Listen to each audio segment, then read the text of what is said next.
negatif. Sebab heat dia sudah keluar, jadi dia jadi sejuk lah. Jadi dia akan ke bawah. So ni negatif. Okay. Kalau yang ni pula endothermic, kamu tahu heat dia kena absorb. So maksudnya chemical reaction ni dia makin panas. So bila dia makin panas, kamu tahu reactant dulu start baru ada produk. Okay, produk nanti mesti ada reactant dulu baru ada produk. Then kamu tahu heat kena absorb kan, that means temperature akan increase. So kamu kena tulis anak panah ke atas. So AH dia ataupun dia punya heat of reaction adalah positif. Heat adalah positif. Macam tu. Kalau macam biasalah, kalau kamu kurang faham, kamu boleh tanya cikgu. Okay. And kalau kamu tengok sini lagi, ni yang bahasa Melayu. So, kalau exothermic macam cikgu cakap tadi, energi dia keluar. So, bila energi dia keluar, dia jadi sejuk. Right? Dia punya temperature, surrounding temperature akan increase. Tapi, untuk chemical reaction tu, kan dia sudah keluar. So, yang ni akan jadi sejuk. So, itulah dia pergi ke bawah. Dia jadi negatif. Kalau endothermic, macam cikgu cakap, contohnya ni kamu punya chemical reaction, dia kena absorb. Okay, so mestilah dia ada penambahan haba ataupun penambahan energi. So, dia akan ke atas and positif. Okay, so macam ni. Soalnya dalam soalan subjektif, okay, bahagian C ataupun bahagian B. So, contohnya kalau kamu ada exothermic, okay, exothermic. Kamu ada natrium chlorida bercampur dengan air. So, kamu ada satu chemical reaction. Sebab ni chemical campur dengan solvent contohnya. So, bila kamu ada suhu awal adalah 30. Dan kamu tengok suhu akhir dia tambah 5. So, bila tambah negatif 5, okay, bila tambah negatif 5, kamu tahu energi dia dikeluarkan. Sebab itulah dia meningkat negatif 5. Okay, so contoh kamu ada ni. Okay, so energi dikeluarkan. So, bila energi dikeluarkan, kita tahu benda ni adalah negatif. Right? Tapi, dia punya temperature di luar, kan dia sudah keluar energi dia. So, bertambah pula negatif, bertambah pula positif. So, chemical reaction jadi negatif, tapi temperature jadi positif. Okay? And then, untuk yang ni pula, contohnya kamu ada chemical reaction. Ni, kamu tahu dia kena absorb, kan? So, kita tahulah, bila kena absorb, kita tahulah dia punya surrounding temperature akan jadi negatif. Dia jadi makin sejuk. Okay, dia akan jadi makin negatif. Dia makin rendah. Dan kita tahu benda ni sebab dia sudah serap energi, kita tahu dia punya energi akan jadi positif. Okay, akan jadi positif. And then kita tahu pula si surrounding temperature, okay, surrounding temperature dia akan menaik sebab dia sudah akan menurun sebab kalau kamu tengok sini dia sudah diserap, kan? So dia punya surrounding temperature akan menurun. Tapi yang di sini akan jadi positif sebab dia sudah ada extra energy yang dia serap, yang dia absorb from surrounding. Okay, so bila kita tahu surrounding temperature akan turun, so dia akan jadi macam ni. Contohnya 30 awal-awal. Lepas kamu kasih masuk ammonium nitrate into the water, then your final temperature will be 28. Dia makin sejuk pula 2 darjah. Okay, so macam ni lah kamu punya exothermic and endothermic reaction punya graph. Okay, kalau macam cikgu cakap tadi, exothermic kan, exothermic dia keluar. So bila dia keluar, kamu punya yang chemical reaction dekat sini dia akan jadi negatif sebab energi dia sudah keluar. So bila negatif, dia sejuk kan, dia sejuk, jadi temperature dia akan turun. Di sini kamu tahu mestilah kamu punya reactant, and ni mestilah kamu punya produk. So kamu boleh sudah buat. So senang saja benda ni sebenarnya. Okay, negatif. Lagi contoh endothermic. So endothermic kita tahu endothermic dia absorb ataupun dia serap energi. So kita tahu benda ni akan jadi positif. Why positif? Because dia dapat energi daripada surrounding. So bila positif, kita tahu lah anak panah dia akan ke atas.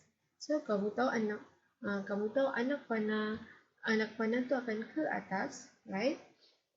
Kamu sudah tahu lah dia positif. And kamu mesti ada reactant, barulah kamu akan dapat dia punya produk. And then kasih saja complete kamu punya graph. Okay, macam itu saja yang mudah untuk kamu hafal. Okay, and then why? Why kita ada graph atas bila ada positif?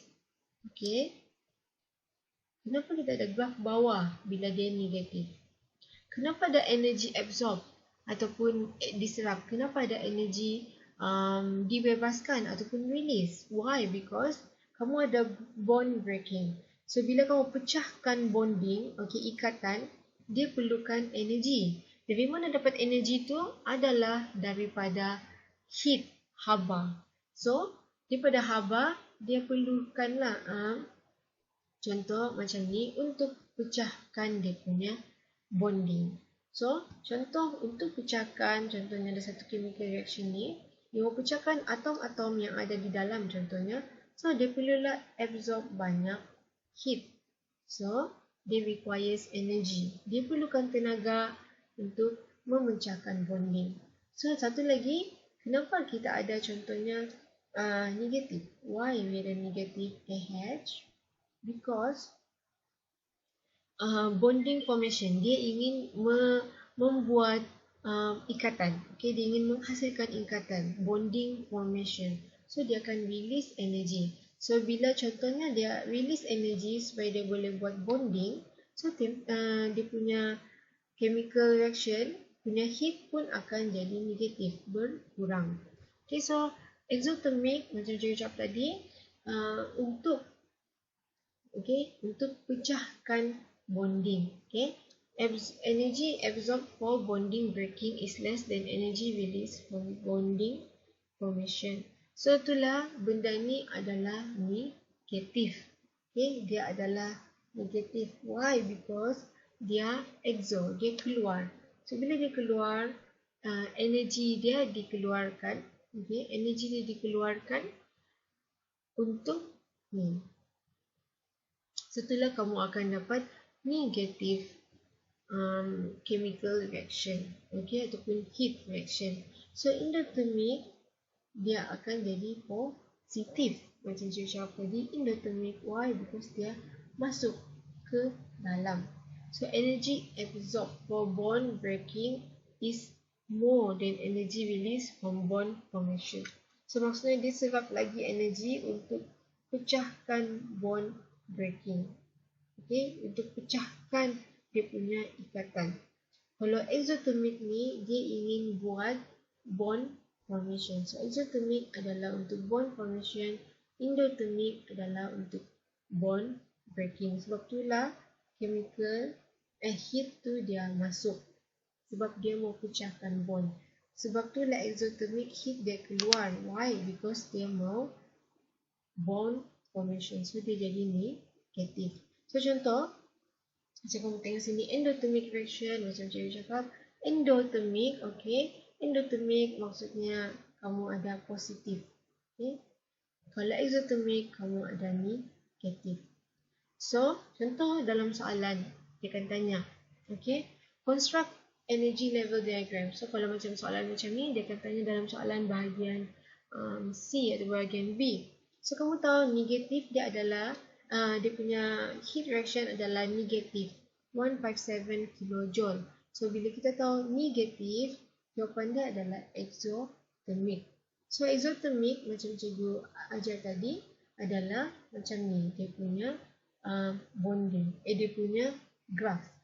Okay, dia punya graph. So ke bawah negatif, mesti ada produk, mesti ada reactant, mesti ada produk. And kamu lengkapkan kamu punya graphs. Okay, so kamu letakkan negatif 15 lebih kilojoule. Okay, so macam itulah cara kamu jawab. So kalau positif, contohnya kamu tahulah dia naik ke atas. So positif 22 kilojoule dia punya heat.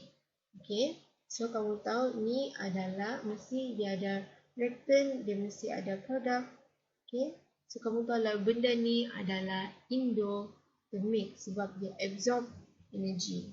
Okay. Lagi contohnya kalau negatif, kamu tahu lah dia ke bawah. So negatif 57 kilojoule dia punya energy. Okay. So ke bawah kamu tahu lah benda ni. Okay, kamu tahu lah benda ni mesti ada reactant and mesti ada produk, and then kamu complete kamu punya graph. Okay, contoh lagi, sebab ni sama je kan. So, contoh lagi, kalau kamu ada chemical reaction, kamu tahu lah benda ni menaik. So 12 kilojoule dia punya heat reaction, right? And then kamu tahu lah kamu mesti ada produk. So kamu tulis CA gitu, okay? Kamu tulis sampai habis. Then kamu mesti ada produk dekat sini. So tulislah. And then complete kamu punya graph. Okay? Itu sahajalah kamu punya energy level diagram. Cara kamu jawab untuk bahagian B ataupun bahagian C. Jadi macam biasa kalau kamu ada apa-apa soalan, kamu boleh tanya cikgu. Okay, kita hampir siap sudah untuk chapter 5. Tinggal lagi examples ataupun contoh. And kalau ada apa-apa yang kamu kurang faham, kamu boleh tanya cikgu.